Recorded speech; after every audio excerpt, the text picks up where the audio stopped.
The Jack Benny Program.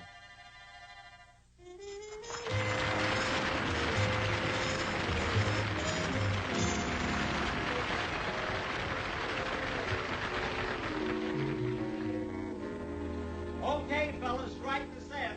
We got an early call in the morning. Sounds like rehearsal's over.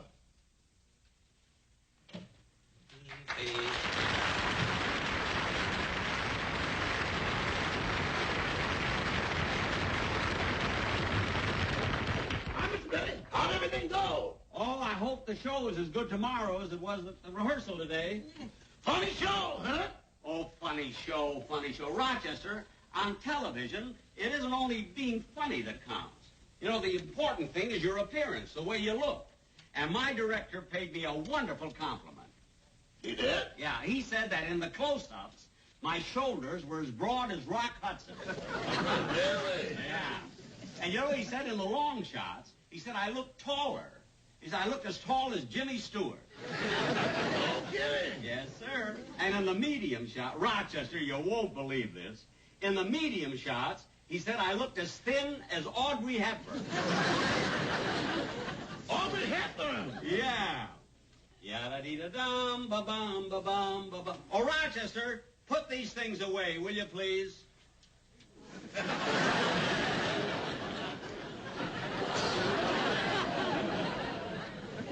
Rock Hudson!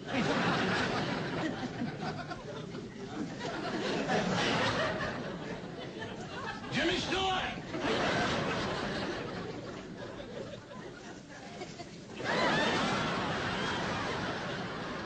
Hepburn! Feel more comfortable now. Oh, Rochester, give me some of that cleansing tissue over there, will you, please? Yes. Boss, I can't understand. Why did you go all the trouble of makeup, wardrobe, and everything just to do a rehearsal?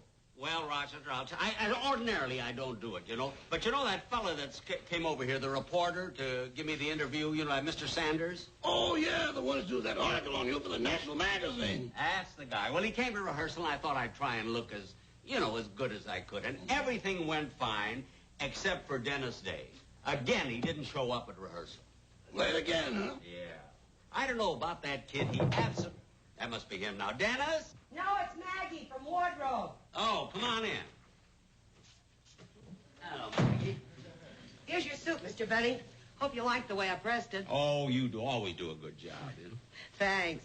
Oh, but let me remind you something. What? You're not supposed to bring your personal things to the wardrobe to have them pressed at our studio, you know. What are you talking about, personal things? I wear this suit on the show. I'm talking about these drapes. Now,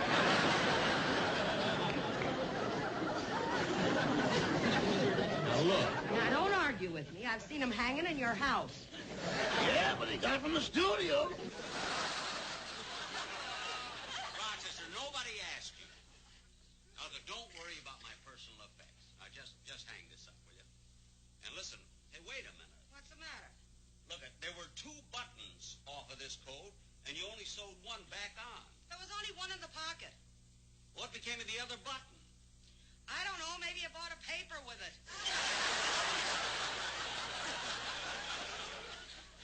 Don't be funny. Rochester, what happened to that other button? You put it in the telephone. I knew I didn't buy a paper with it. Well, I'll tell you what. Hang it up in the closet, will you, Maggie?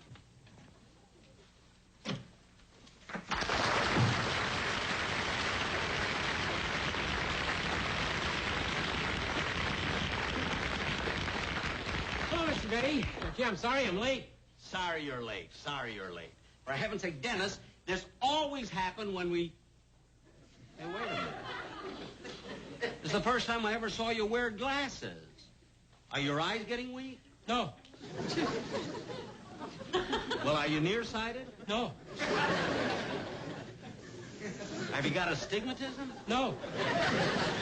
Well, then why are you wearing those glasses? My uncle died and left them to me.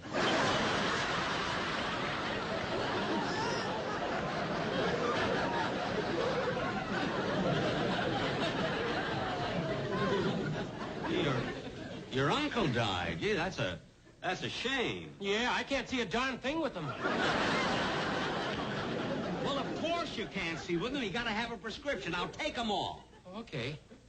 You know, Dennis, sometimes you do the silliest thing I've ever heard of. Just because somebody leaves you something in the will doesn't mean that you have to use it. I don't? No.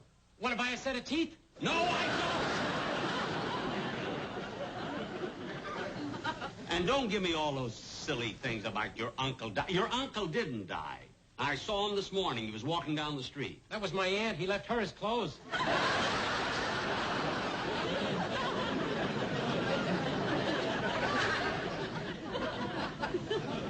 Dennis, look, you just got here. Already I'm a wreck. Will you do me a favor? The director is still on the stage. Will you go back there, rehearse your song in front of him, and leave me alone? Just leave me alone, that's all. Will you go there? Well, I finished straightening all your clothes, Mr. Benny. Now, if you don't need me for anything else, I'll run along. All right, honey, while you're going downstairs, will you take all that stuff back to the prop room? Okay.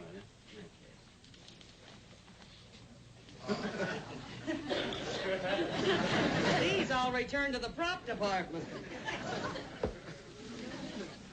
But this is mine.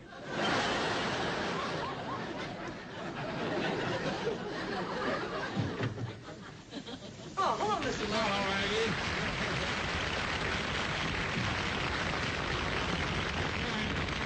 Mr. Sanders here has another couple questions he wants to ask you. Oh, well, did you get any help by watching our show, Mr. Sanders? Yes, quite a bit. I certainly enjoyed watching that rehearsal, Mr. Benny. The restaurant scene was very funny. Oh, well, thank you. Sit down. Say, I must tell you about that restaurant scene that we have there. You know all that food that we had around Yeah, us? the food looked really delicious. Did it, though? Well, I got something to tell you. That food is made of wax. Wax? Yes. I thought that turkey was a little dry.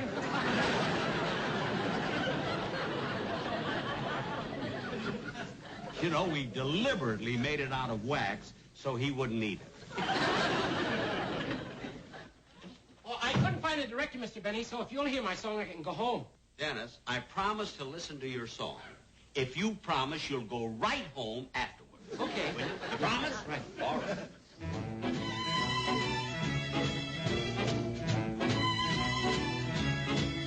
On the first warm day, on the first warm day in May, I'm gonna come a-calling and bring you a big bouquet. On the first warm night that the moon is shining bright, we won't feel much like talking, so I'll kiss you and hold you tight. Then we'll climb the hill, and there beneath the cherry tree where all is still, I'll say, marry me, oh, marry me. Warm day, on the first warm day in May, and we'll teach the birds and bees a thing or two. See how I love you. It's just about time for the trees to bud, the rains to come and the creek to flood, and just about time I confess to you the things I'm busting to do.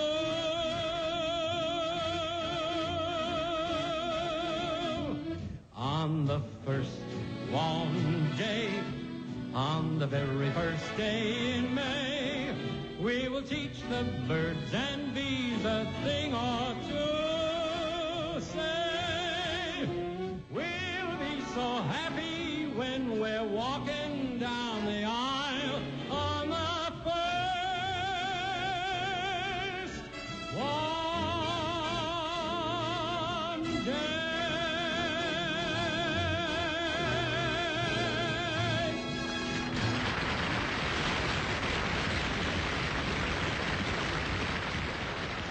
What'd you think of the song, Mr. Benny?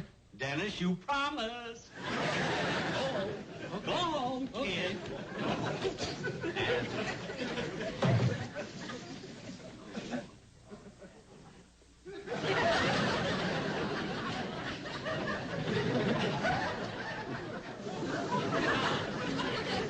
candle. Once you acquire a taste for this stuff, it's great. Now, tell me, do you think, have you got a good story now that you've watched rehearsals? Well, yes, I've got a good start, but I don't have too much about the early part of your career. Now, for example, how old were you when you left Waukegan? When I left Waukegan, well, my hometown, I was about 22 years old. Uh-huh. And I remember it distinctly. You see, I had an offer to get into show business in Chicago, which is a short ways from Waukegan, you know. And I'll never forget how we had the worst argument, my parents and myself. We got into the worst argument about whether I should leave home or not. Mm-hmm. And finally, well, one morning I got up about 3 o'clock and got dressed and got on a train, went to Chicago. Well, I can understand how at 22 you'd want to break away from your parents and get out in the world. No, I wanted to stay. They wanted me to get out.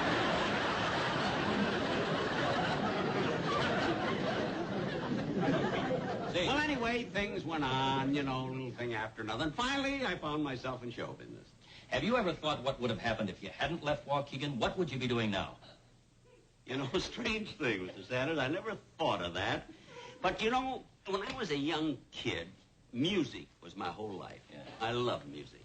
So I imagine if I hadn't gone into show business, I probably would have remained in my hometown, Waukegan, probably married a local girl there, and then maybe I'd have been a violin teacher or something. That's what yes. I bet you I would have I'd have been a violin teacher.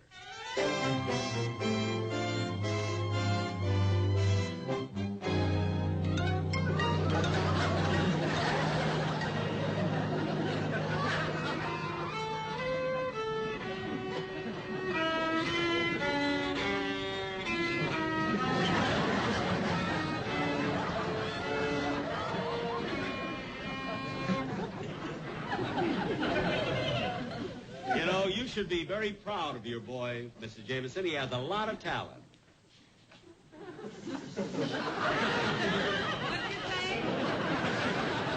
I said you should be proud of your boy. He has a lot of talent. Oh, thank you. Is the lesson over?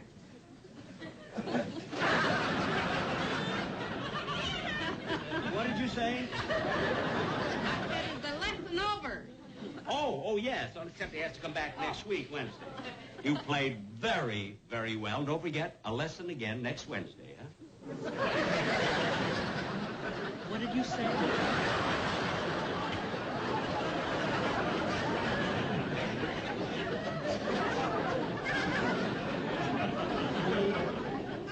I said, don't forget. You gotta come back next week for a lesson. Don't forget, on Wednesday. Okay. Well, I finished in the hall. Is it all right if I clean in here now? Yes, go right ahead.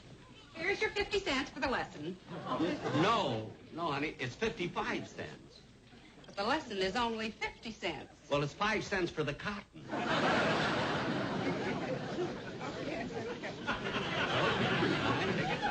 Thank you. Just a minute, son. Mabel, Yes, ma'am. our regular cleaning woman is ill. I wonder if you could give me a day next week.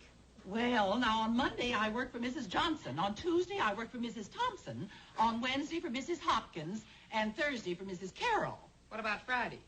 Oh, on Friday, I have to clean here. You have to clean here? Well, that's the least I can do. I'm married to this jerk.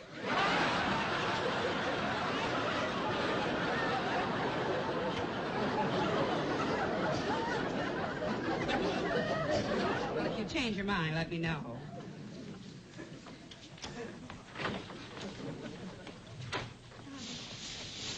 Why did you have to say that to Mrs. Jameson? Because I'm disgusted, that's why.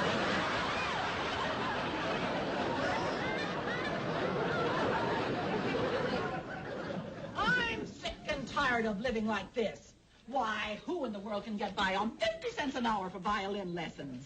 But look at the extras I charge him for, like violin strings and music and rosin.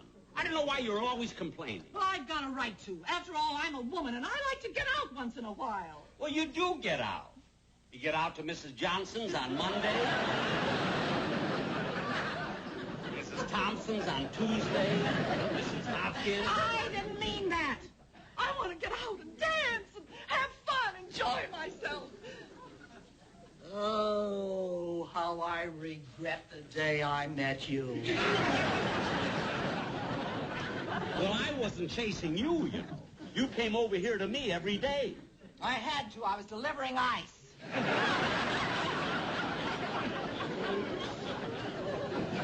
Gee, I'll never forget our wedding night when you put the ice tongs in my ears and carried me over the threshold. I should have carried you to the ice box and closed the door.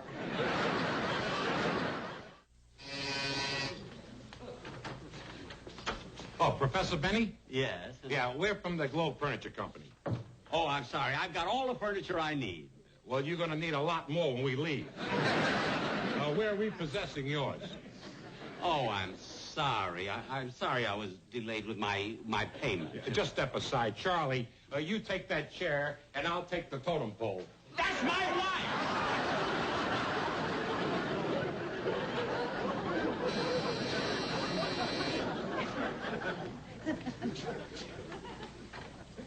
Hello, Mr. Timon. Joey?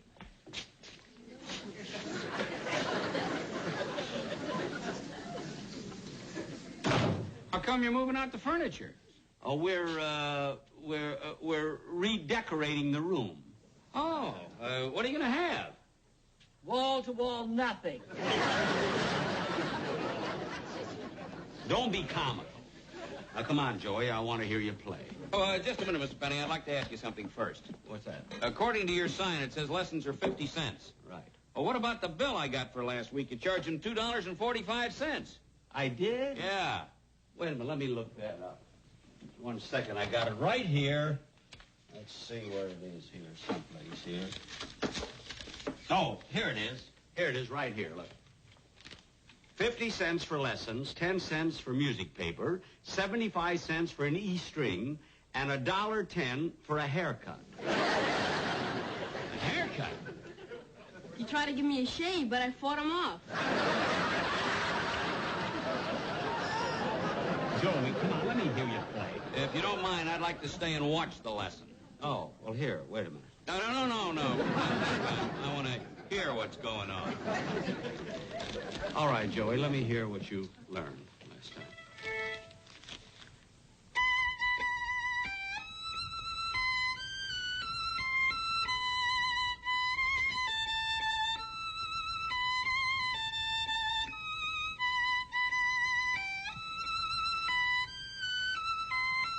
Now, Joey, wait a minute. That's very, very good, but you're forgetting one thing. Remember what I told you about you're holding the violin wrong. Now, the elbow up a little bit higher. You got it? Now, get your chin a little bit more on the chin rest. A little bit like that. See? More comfortable now. And here, and a stiffer bow arm. So you want just a little stiffer bow arm. Now, let me hear the same thing. Go ahead.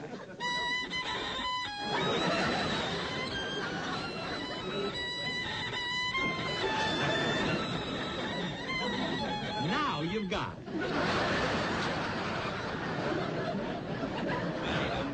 This is ridiculous. I've been bringing him here for 8 years, and every time you show him something, he gets worse. Look at, he's had all the violin lessons he's going to have. Look, I'll only charge you 35 cents. I don't care what you charge me. He's not going to play this violin ever again. Come on, Joey. And you give lousy haircuts, too.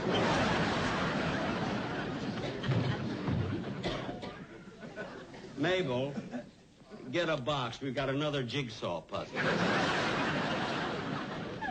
This one you can put together yourself. I'm leaving. I've had all I can take. I'm getting out of this town. No, Mabel. Oh. Mabel, you mustn't. Mabel, you mustn't leave. Oh, stop pleading. All you ever think about is yourself. I don't think of just myself. I'm thinking of Mrs. Johnson and Mrs. Thompson. You worry about them. I'm getting out of here. I don't know. I don't know why all these things happen to me. Music has been my whole life. All I try to do is to make people happy. That's all. Just try to have them play like I do. I can't understand what's happening.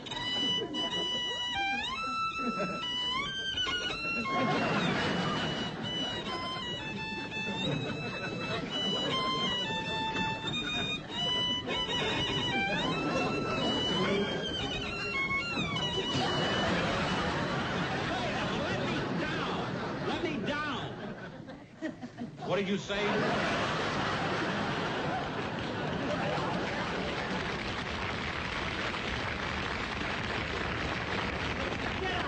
Will you?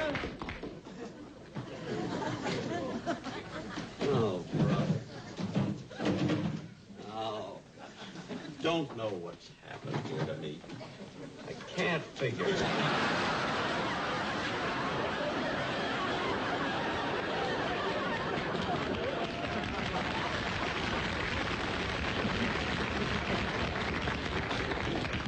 She thinks she's going back to her old job. Wait till she finds out that other people have refrigerators. Oh, I don't know. What a day I've had today. What a day. My pupils have left me. My furniture is all gone. My wife left me. It's even worse than yesterday. I don't know, maybe I should stop giving violin lessons. I'm sick of this cotton picking business anyway.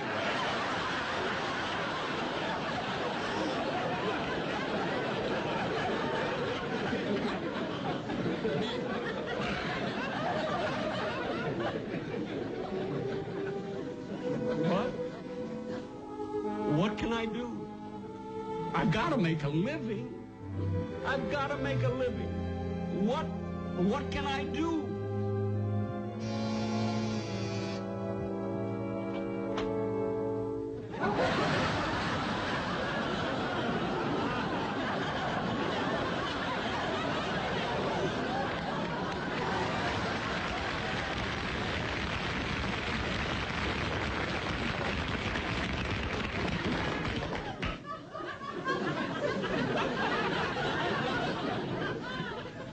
Mrs. Johnson, from now on, I'll be here on Monday.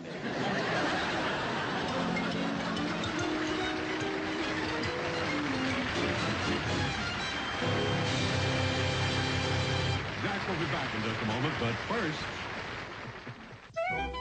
Well, Mr. Benny, I think I have enough notes here to make a wonderful article. So I guess I'll be running along. It's been a pleasure meeting you, sir. Thank you. Goodbye. Mr. Benny, Yeah? I've got everything in the car, and I'm waiting for you. Okay, good. Oh, say, Rochester, before I write this article, I'd like to interview you for a few hours. Well, I've got a busy week. When could I see you? Well, on Monday I work for Mrs. Johnson. Johnson.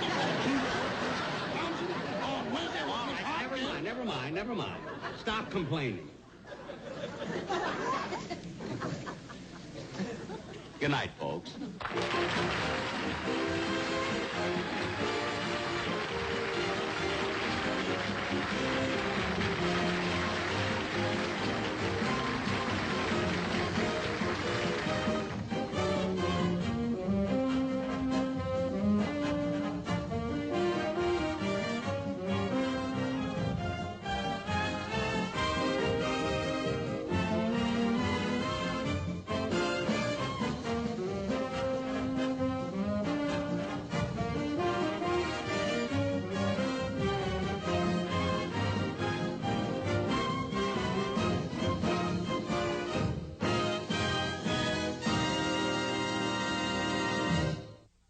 This has been a J&M production. And this is Don Wilson saying good night.